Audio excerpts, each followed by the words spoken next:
ದ್ವಿತೀಯ ಪಿಯುಸಿಯ ಫಲಿತಾಂಶ ಈಗ ಪ್ರಕಟಗೊಂಡು ಬಿಟ್ಟಿದೆ. ದಾಖಲೆಯ ಮಟ್ಟದಲ್ಲಿ ಏರಿಕೆಯನ್ನ ಕಂಡುಬಿಟ್ಟಿದೆ ಈ ಬಾರಿಯ ಪಿಯು ಫಲಿತಾಂಶ. ಸೆಕೆಂಡ್ ಪಿಯುಸಿಯ ಪರೀಕ್ಷೆಯ ಫಲಿತಾಂಶಗಳೀಗ ಹೊರಗು ಬಂದಿದೆ. ದಾಖಲೆಯ ಮಟ್ಟದಲ್ಲಿ ಏರಿಕೆ ಕಂಡಿದೆ ಈ ಬಾರಿಯ ಫಲಿತಾಂಶ. ಕಳೆದ ವರ್ಷ 73.45ರಷ್ಟು ಫಲಿತಾಂಶಗಳು ದಾಖಲಾಗಿತ್ತು. ಆದರೆ ಈ ವರ್ಷ 12.50ಕ್ಕಿಂತ ಹೆಚ್ಚು ಫಲಿತಾಂಶಗಳು ಹೊರಗೆ ಬಂದಿದೆ. ಫೆಬ್ರವರಿ 28ರಿಂದ ಮಾರ್ಚ್ 17ರವರೆಗೆ ದ್ವಿತೀಯ ಪಿಯುಸಿಯ ಪರೀಕ್ಷೆ ಆಗಿತ್ತು. ಸುಮಾರು 7.10 ಲಕ್ಷ ಅಷ್ಟು ವಿದ್ಯಾರ್ಥಿಗಳು ಪರೀಕ್ಷೆ ಬರೆದಿದ್ರು. ಬಟ್ ಈ ಬಾರಿ 86% ಅಷ್ಟು ಫಲಿತಾಂಶ ಆಚೆ ಬಂದಿದೆ. ಒಂದು ಒಳ್ಳೆಯ ಬೆಳವಣಿಗೆ ಇದು. ಆ ಮೂಲಕವಾಗಿ ಕರ್ನಾಟಕ ನ್ಯೂಸ್ ಬೀಟ್ ಕೂಡ ಉತ್ತೀರ್ಣರಾಗಿರುವಂತ ಎಲ್ಲ ವಿದ್ಯಾರ್ಥಿಗಳಿಗೆ ಕಂಗ್ರಾಚ್ಯುಲೇಷನ್ಸ್ ಗಳನ್ನ ಹೇಳ್ತೀವಿ. ಪ್ರಮುಖವಾಗಿ ನೋಡಿ, ಕಳೆದ ಬಾರಿಯ ಫಲಿತಾಂಶವನ್ನು ನಾವು ಗಮನಿಸಿದಾಗ 73.45% ಅಷ್ಟು ಫಲಿತಾಂಶಗಳು ದಾಖಲಾಗಿತ್ತು. ಆದ್ರೆ ಈ ಬಾರಿ ಪಿಯುಸಿ ಫಲಿತಾಂಶದಲ್ಲಿ 12ಕ್ಕೂ ಹೆಚ್ಚು ಪರ್ಸೆಂಟ್ ಏರಿಕೆ ಆಗಿದೆ. ದಾಖಲೆಯ ಪ್ರಮಾಣ ಇದು. February 28ರಿಂದ March 17ರವರೆಗೆ ಪರೀಕ್ಷೆಯಾಗಿತ್ತು. ಸುಮಾರೊಂದು 7,10,000 ವಿದ್ಯಾರ್ಥಿಗಳು ಪರೀಕ್ಷೆ ಬರ್ತಿದ್ರು. ಆ ಪೈಕಿ 2025-26ನೇ ಸಾಲಿನಲ್ಲಿ 86% ಅಷ್ಟು ಫಲಿತಾಂಶ ದ್ವಿತೀಯ ಪಿಯುಸಿಯಲ್ಲಿ ಪ್ರಕಟ ಆಗಿದೆ. ವಿದ್ಯಾರ್ಥಿಗಳು ಬಹಳ ಖುಷಿಯಲ್ಲಿದ್ದಾರೆ. ದಾಖಲೆಯ ಪ್ರಮಾಣದಲ್ಲಿ ಫಲಿತಾಂಶಗಳು ಹೊರಗೆ ಬಂದಿರೋದು. ಇನ್ನು ದ್ವಿತೀಯ ಪಿಯುಸಿ ಪರೀಕ್ಷೆಯ ಪ್ರಕಟ ಆಗ್ತಿದ್ದಂತೆ 86% ಅಷ್ಟು ವಿದ್ಯಾರ್ಥಿಗಳು ಉತ್ತೀರ್ಣರಾಗಿದ್ದಾರೆ.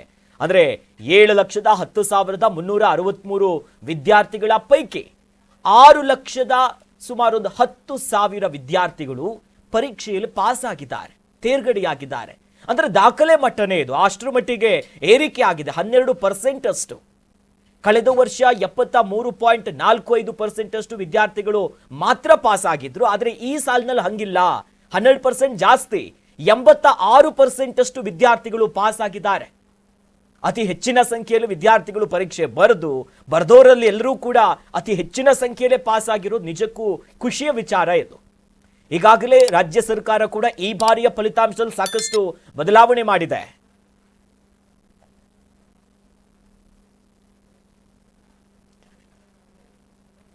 ಇದೇ ವಿಚಾರಕ್ಕೆ ಸಂಬಂಧಪಟ್ಟಂತೆ ನಮ್ಮ ಪ್ರತಿನಿಧಿ ಕಿರಣ್ ದೂರವಾಣಿ ಸಂಪರ್ಕದಲ್ಲಿ ಜಾಯಿನ್ ಆಗಿದ್ದಾರೆ. ಕಿರಣ್, ಈಗ ಫಲಿತಾಂಶ ಹೊರಗೆ ಬಂದಿದೆ. ಕಳೆದ ಬಾರಿಗಿಂತ ಒಂದು ರೀತಿ ದಾಖಲೆಯ ಮಟ್ಟದಲ್ಲಿದೆ. ಜೊತೆಲಿ ಈಗ ಸರ್ಕಾರ ಏನ್ ಪ್ರತಿಕ್ರಿಯೆ ಕೊಡ್ತಿದೆ, ಯಾವ ರೀತಿಯಾಗಿ ಯಾವ ಜಿಲ್ಲೆಗೆ ಪ್ರಥಮ ಸ್ಥಾನ, ಆ ಬಗ್ಗೆ ಹೆಚ್ಚಿನ ಅಪ್ಡೇಟ್ಸ್ ಗಳು ಏನ್ ಲಭ್ಯವಾಗ್ತಿದೆ ಕಿರಣ್? ಎಸ್, ಹೌದು. ಇವತ್ತು ದ್ವಿತೀಯ ಪಿಯುಸಿಯ ಬಹುನಿರೀಕ್ಷಿತವಾದಂತಹ ದ್ವಿತೀಯ ಪಿಯುಸಿಯ ಫಲಿತಾಂಶ ಪ್ರಕಟ ಆಗ್ತಾ ಇರುವಂತದ್ದು ಮಧ್ಯಾಹ್ನ 3 ಗಂಟೆ ಹೊತ್ತಿಗೆ ಈಗಾಗಲೇ ಪರೀಕ್ಷಾ ಮಂಡಳಿ ಮಧ್ಯಾಹ್ನ 3 ಗಂಟೆಗೆ ಫಲಿತಾಂಶವನ್ನು ಪ್ರಕಟ ಮಾಡಿರ್ತಕ್ಕಂಥದ್ದು. ಸದ್ಯ ಈಗಾಗಲೇ 7,10,000ಕ್ಕೂ ಅಧಿಕ ವಿದ್ಯಾರ್ಥಿಗಳು ಪರೀಕ್ಷೆಯನ್ನ ನೋಂದಣಿ ಮಾಡ್ಕೊಂಡಿದ್ದರು ಅಂತಕ್ಕಂಥ ಮಾಹಿತಿಗಳು ಸದ್ಯಕ್ಕೆ ಗೊತ್ತಾಗ್ತಾ ಇದೆ. ಅದರಲ್ಲಿ 6,00,000ಕ್ಕೂ ಹೆಚ್ಚು ವಿದ್ಯಾರ್ಥಿಗಳು ಪರೀಕ್ಷೆಯಲ್ಲಿ ತೇರ್ಗಡೆ ಆಗಿದ್ದಾರೆ. ಇದರೊಂದಿಗೆ ಕಳೆದ ಬಾರಿಗಿಂತ ಈ ಬಾರಿ ಅಧಿಕ ಒಂದು 12% ಅಷ್ಟು ಹೆಚ್ಚಿನ ಫಲಿತಾಂಶ ಬಂದಿದೆ ಅನ್ನುವಂತ ಮಾಹಿತಿಗಳು ಸದ್ಯಕ್ಕೆ ಗೊತ್ತಾಗ್ತಾ ಇದೆ. ಸದ್ಯ ಈಗಾಗಲೇ ಶಿಕ್ಷಣ ಸಚಿವರಾದಂತಹ ಮಧು ಬಂಗಾರಪ್ಪನವರು ಸಂಜೆ 6 ಗಂಟೆಗೆ ಸುದ್ದಿಗೋಷ್ಠಿಯನ್ನ ಕರೆದಿರ್ತಕ್ಕಂಥದ್ದು. ಸುದ್ದಿಗೋಷ್ಠಿಯಲ್ಲಿ ಅಧಿಕೃತ ಮಾಹಿತಿ ಗೊತ್ತಾಗ್ತಾ ಇರುವಂತದ್ದು. ಯಾವ ಜಿಲ್ಲೆ ಹೆಚ್ಚು ವಿದ್ಯಾರ್ಥಿಗಳನ್ನ ಅಂದ್ರೆ ಪ್ರಥಮ ಸ್ಥಾನ ಪಡೆದಿದೆ, ಯಾವ ಜಿಲ್ಲೆ ದ್ವಿತೀಯ ಸ್ಥಾನವನ್ನು ಪಡೆದಿದೆ ಅನ್ನುವಂತ ಮಾಹಿತಿ, ಅಧಿಕೃತ ಮಾಹಿತಿ ಇನ್ನಷ್ಟೇ ಪತ್ರಿಕಾಗೋಷ್ಠಿಯ ಬಳಿಕವಷ್ಟೇ ತಿಳಿದು ಬರಬೇಕು ಸಾಧ್ಯತೆ ಇರುವಂತದ್ದು. ಅಖಿಲೇಶ್, ಜೊತೆಗೆ ಯಾವುದೇ ರೀತಿಯಾದಂತಹ ಮಾಹಿತಿಗಳು ಇದುವರೆಗೂ ಪರೀಕ್ಷಾ ನಿಯಂತ್ರಣ ಮಂಡಳಿ ಆಗಿರ್ತಕ್ಕಂಥ ಪಿಯು ಬೋರ್ಡ್ ಇದುವರೆಗೂ ಕೊಟ್ಟಿಲ್ಲ. ಅಖಿಲೇಶ್, ಈಗ 86% ಅಷ್ಟು ವಿದ್ಯಾರ್ಥಿಗಳು ಈ ಬಾರಿ ಪಾಸ್ ಆಗಿ ಒಂದು ದಾಖಲೆ. ಈಗ ಯಾರು ಮೊದಲ ಹಂತದಲ್ಲಿ ಆಗಿರೋ ಪರೀಕ್ಷೆದಲ್ಲಿ ಫೇಲ್ ಆಗ್ತಾರಲ್ಲ, ಅವರಿಗೆ ಸರ್ಕಾರ ಏನಾದ್ರೂ ಸುತ್ತೋಲೆ ಹೊರಡಿಸಿದೆ? ಯಾವ ರೀತಿ ಅವಕಾಶಗಳು, ಆ ಬಗ್ಗೆ ಏನಾದ್ರೂ ಅಪ್ಡೇಟ್ಸ್ ಗಳು ಬಂದಿದೆಯಾ ಅಂತ? ಹೌದು, ಕಳೆದ ಬಾರಿ ಎರಡು ಮೊದಲ ಪರೀಕ್ಷೆಯನ್ನ ಉತ್ತೀರ್ಣರಾಗದೇ ಇರುವಂತ ವಿದ್ಯಾರ್ಥಿಗಳಿಗೆ 2 ಪರೀಕ್ಷೆಗಳನ್ನ ತೆಗೆದುಕೊಳ್ಳಲು ಅವಕಾಶವನ್ನು ಮಾಡಿಕೊಟ್ಟಿರ್ತಕ್ಕಂಥದ್ದು. ಈ ಬಾರಿಯೂ ಕೂಡ ಇನ್ನೂ ಹೆಚ್ಚಿನ 2 ಪರೀಕ್ಷೆಗಳನ್ನ ನಡೆಸಿ ಫಲಿತಾಂಶವನ್ನ ಪ್ರಕಟ ಮಾಡೋಕೆ, ಈ ಫಲಿತಾಂಶವನ್ನು ಪಡೆದುಕೊಳ್ಳೋಕೆ ವಿದ್ಯಾರ್ಥಿಗಳಿಗೆ ಈಗಾಗಲೇ ಪರೀಕ್ಷೆ ಸಹಾಯವಾಗುವಂತೆ ಒಂದು ರೀತಿಯ ಒಂದು ಸುತ್ತೋಲೆಯನ್ನು ಹೊರಡಿಸ್ತಕ್ಕಂಥದ್ದು.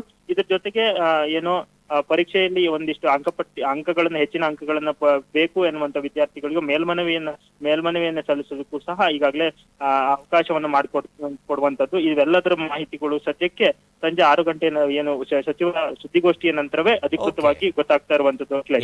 ಥ್ಯಾಂಕ್ ಯು ಕಿರಣ್ ಖಾನ್ಮನೆ ತಮ್ಮೆಲ್ಲ ಮಾಹಿತಿಗೆ.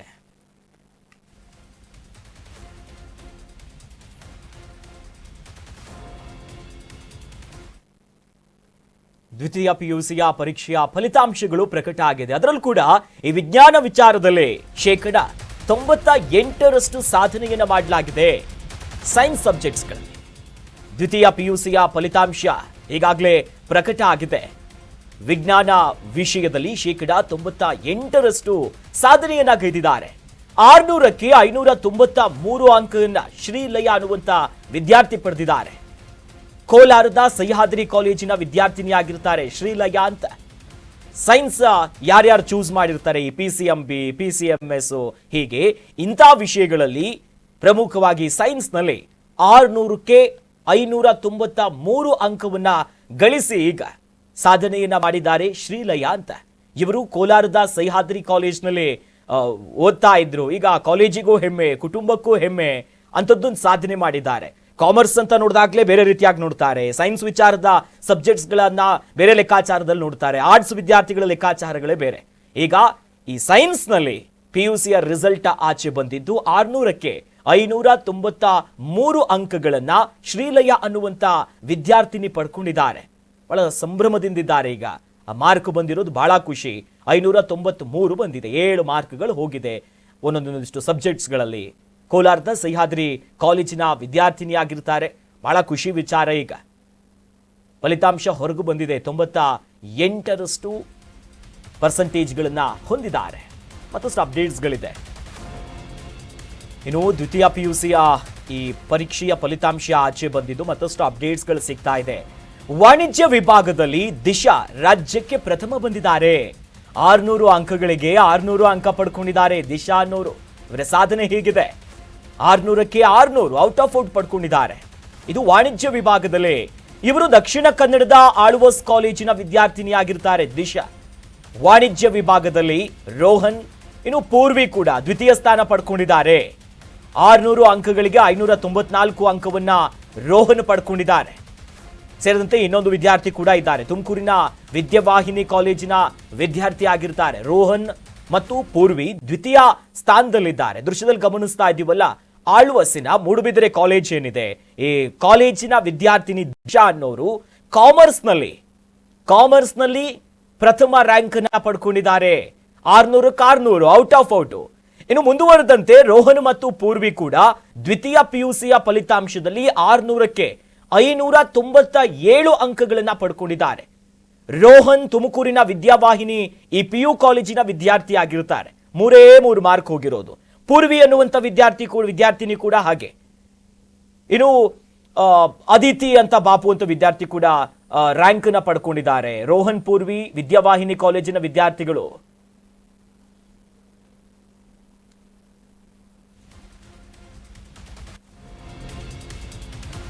ಮತ್ತಷ್ಟು ಅಪ್ಡೇಟ್ಸ್ಗಳು ಲಭ್ಯವಾಗ್ತಿದೆ. PUCಯ ರಿಸಲ್ಟಿಗೆ ಸಂಬಂಧಪಟ್ಟಂತೆ ದ್ವಿತೀಯ PUCಯ ಫಲಿತಾಂಶ ಈಗಾಗಲೇ 3 ಗಂಟೆಯಿಂದಲೂ ಕೂಡ ಒಂದೊಂದಾಗಿ ಆಚೆ ಬರ್ತಾನೆ ಇದೆ. ಇವತ್ತು PU ಕಾಲೇಜಿನ ವಿದ್ಯಾರ್ಥಿನಿಯರ ಸಾಧನೆಯನ್ನ ಮೆಚ್ಚಲೇಬೇಕು. ಇಂದು ಕಾಲೇಜ್ ಅಂತ ಈ ಕಾಲೇಜಿನ ಹೆಸರು. ಕೊಟ್ಟೂರಿನಲ್ಲಿರುವಂತಹ ಇಂದು PU ಕಾಲೇಜ್. ವಿಜಯನಗರ ಜಿಲ್ಲೆಯ ಕೊಟ್ಟೂರಿನಲ್ಲಿರುವಂತಹ ಈ ಕಾಲೇಜಿನ ವಿದ್ಯಾರ್ಥಿಗಳ ಸಾಧನೆ ಆ ರೀತಿಯಾಗಿದೆ. 600ಕ್ಕೆ 598 ಅಂಕವನ್ನ ಪಡೆದಿದ್ದಾರೆ ಅರ್ಚನಾ ಮತ್ತು ಸಂಗೀತ. ಕಲಾ ವಿಭಾಗದಲ್ಲಿ 600ಕ್ಕೆ 598 ಅಂಕಗಳನ್ನ ಪಡ್ಕೊಂಡಿದ್ದಾರೆ.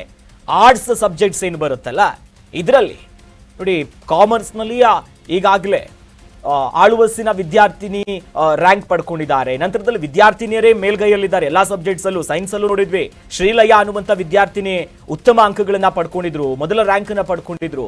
ಮುಂದುವರೆದಂತೆ ಇಂದು PU ಕಾಲೇಜ್ ಏನಿದೆ ಕೊಟ್ಟೂರಿನಲ್ಲಿ ವಿಜಯನಗರ ಜಿಲ್ಲೆಯಲ್ಲಿ ಇದೆಯಲ್ಲ, ಈ ಕಾಲೇಜ್ನಲ್ಲಿ ಕಲಾ ವಿಭಾಗ ಅಂದ್ರೆ ಆರ್ಟ್ಸ್ ನಲ್ಲಿ 600ಕ್ಕೆ 598 ಅಂಕಗಳನ್ನ ಅರ್ಚನಾ ಮತ್ತು ಸಂಗೀತ ಅನ್ನುವಂತ ವಿದ್ಯಾರ್ಥಿನಿಯರು ಪಡ್ಕೊಂಡಿದ್ದಾರೆ. ಕಲಾ ವಿಭಾಗದಲ್ಲಿ 600ಕ್ಕೆ 598 ಅಂಕವನ್ನ ಗಳಿಸಿದ್ದಾರೆ. ದೃಶ್ಯದಲ್ಲೂ ಕೂಡ ನಾವು ಗಮನಿಸಬಹುದು ಇವರ ಸಾಧನೆಗಳು ಈ ರೀತಿಯಾಗಿದೆ. ಆರ್ಟ್ಸ್ ನಲ್ಲಿ ವಿಜಯನಗರ ಜಿಲ್ಲೆಯ ಕೊಟ್ಟೂರಿನ PU ಕಾಲೇಜಿನ ವಿದ್ಯಾರ್ಥಿ ಆಗಿರುವಂತಹ ಅರ್ಚನಾ 600 ಅಂಕಗಳಿಗೆ 598 ಆರ್ಟ್ಸ್ ನಲ್ಲಿ. ಸೈನ್ಸ್ ನಲ್ಲಿ ಈಗಾಗಲೇ ಶ್ರೀಲಯ ಅನ್ನುವಂಥ ವಿದ್ಯಾರ್ಥಿನಿ ಇರಬಹುದು. ಒಬ್ಬೊಬ್ರು ಒಂದೊಂದು ಭಾಗದಿಂದ ಸಾಧನೆಯನ್ನ ಮಾಡಿದ್ದಾರೆ. ಈತ ಆರ್ಟ್ಸ್ ವಿಭಾಗದಲ್ಲಿ ಅರ್ಚನಾ 600ಕ್ಕೆ 598 ಮಾರ್ಕ್ಗಳನ್ನ ಪಡ್ಕೊಂಡಿದ್ದಾರೆ. ಈ ಬಾರಿಯೂ ಕೂಡ ಬಹಳ ಸ್ಪಷ್ಟವಾಗಿ ಸಂಜೆ 6 ಗಂಟೆಯ ಸಂದರ್ಭದಲ್ಲಿ ಸಚಿವರು ಇವತ್ತು ಸುದ್ದಿಗೋಷ್ಠಿ ನಡೆಸ್ತಾರೆ, ಒಂದಿಷ್ಟು ಅಧಿಕೃತ ಅಂಕಿಅಂಶಗಳನ್ನ ಹೊರಗು ಬಿಡುತ್ತಾರೆ. ಆದರೆ ವಿದ್ಯಾರ್ಥಿನಿಯರ ಸಾಧನೆ ಈ ಬಾರಿಯೂ ಕೂಡ ಮತ್ತೆ ಮುನ್ನೆಲೆಯಲ್ಲಿರೋದು ಬಹಳ ಸ್ಪಷ್ಟವಾಗಿ ಗೊತ್ತಾಗುತ್ತೆ.